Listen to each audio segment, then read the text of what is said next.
What if we actually delivered a bomb? I saw nothing. Why do we have to deliver this? Is this medicine? Is someone dying? It's gonna be fucking Shonen Jump magazine. She's treating it like it's a little puppy. It's like a human, right? It's like that level of intelligence. Oh, that's gotta feel disrespectful. So we just helped a terrorist? Yeah, you gotta run. You just delivered a bomb. There it is, the famous rocket. And he always is hoping to hit. He wants that promotion. Is that the ongoing gag? He's just always he's just always gonna try to kill him with other people? Oh Lord. We're all working together whether you like it or not. I mean, that's one way to fucking get a W. Chase him with an active bomb? I'm getting the fuck out. Gintoki, no. You were too young. She actually is mourning his death. What a bitch.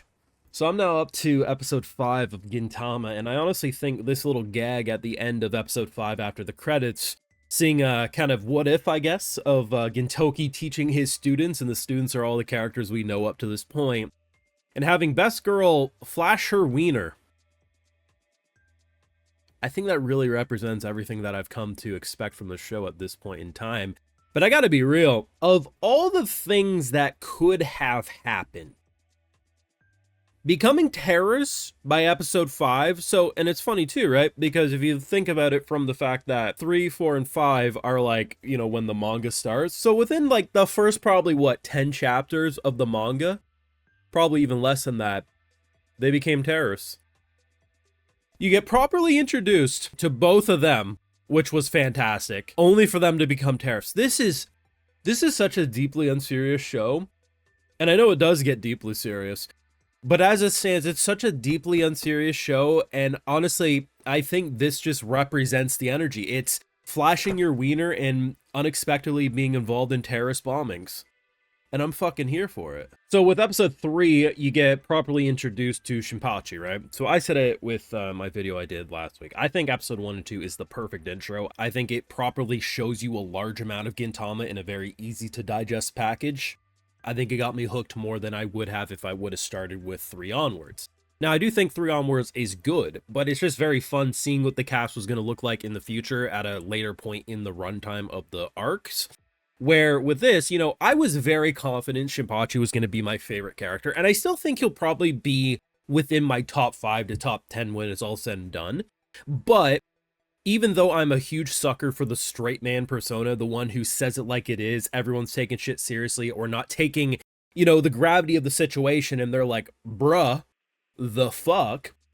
They did a good job introducing him, though he isn't so far as funny as I was expecting his interactions to be. But being the straight man, sometimes being the straight man means you are just kind of boring and, you know, it's not always going to crack you up. But I find it hilarious that a mailman drives in and kills himself, and he's like the only one taking that shit seriously in the latest episode I just watched. I thought it was a very good way to just get you to understand what his character is going to be, because Gintoki's a self-explanatory character. I mean, I'm sure there's some people who just wouldn't like him from the beginning, but to me, he was just an obvious, it's hard to mess his character up. To me, I was mostly interested in how Kagura, as well as Shinpachi, was going to interact with the show. And episode 3 did a really good job at introducing him, where episode 4 did a great job of kind of exploring the alien girl. And it's really funny because I honestly had no idea she was going to be an alien, because that's basically what she is, because we know we're in like this scientific, futuristic Japan setting where basically a bunch of samurais tried to defend their planet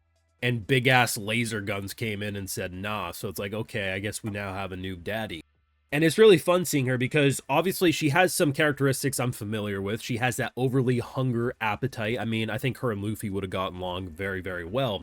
But the biggest surprise with her was honestly just how funny she is, but not just because she eats a lot, which is kind of what I thought her character was going to be within like the first little couple episodes we watched. Because in the, say, like episode 5, she fully is convinced she's killing Gintoki, because they're running because the bomb's on, because she started it, because she's kind of stupid. And the fact that she instead of trying to hit the bomb, which I guess hitting the bomb would have made it go off, but she's like, hey bro, it's really good knowing you. I'm gonna hit you so you blow up with it. And she straight up is like, I'm mourning your death. Now, I'm not saying they've known each other a whole lot of time at this point, but it's really funny because, like I said, I think episode 3 did a great job with Shinpachi introducing him. Kagura with episode 4, fantastic. But then episode 5 is the culmination. It's just that bringing it all together and seeing, oh my god, once the cast has been formed, they've already gotten involved in terrorist-level organizations. And when it looks like one of them's gonna die, no one's shedding a tear. Like, I know for sure, like, even without being told there's some serious arc, some tearjerker moment, it's clear the show is gonna be able to pull out the emotional punches when it needs to. But I can already tell it's going to be impossible for me to predict when those are going to happen. I think Gintoki will definitely rise up to be one of my favorite protagonists in anime without too much struggle.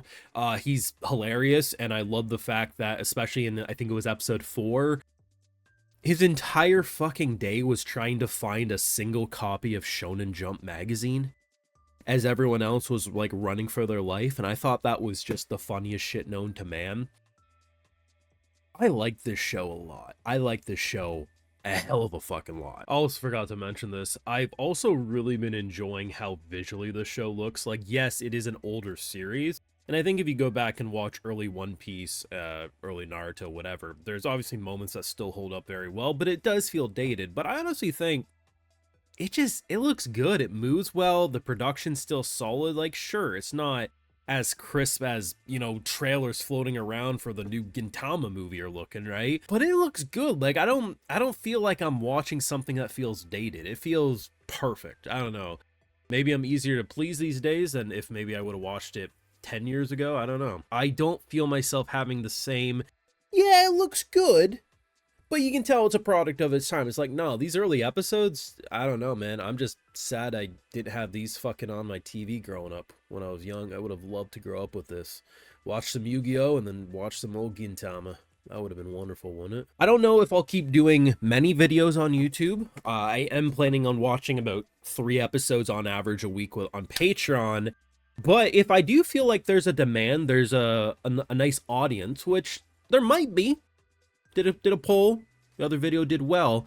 But you know what? Maybe this will be the show we test. We do an ongoing show on the channel that isn't actually ongoing right now. So you want more videos? Let me know. It'll be bundled, right? It's not going to be separate episodes. That's just insane work. That's over for Patreon. But, you know, maybe a bundled, like, every 2 to 4 episodes, we do a video, talk about my thoughts and my Gintama journey. You want to see my Gintama journey? Let me know down below. Likes, comments do help to show me that you want this. But either way, Patreon, I am covering it every Monday, Wednesday, and Friday-ish on average. Sometimes shit happens, I fall behind, but that's the kind of planned release schedule. So likes, comments, subscribe, Patreon, full live reactions to all the episodes. Until next time, catch you later.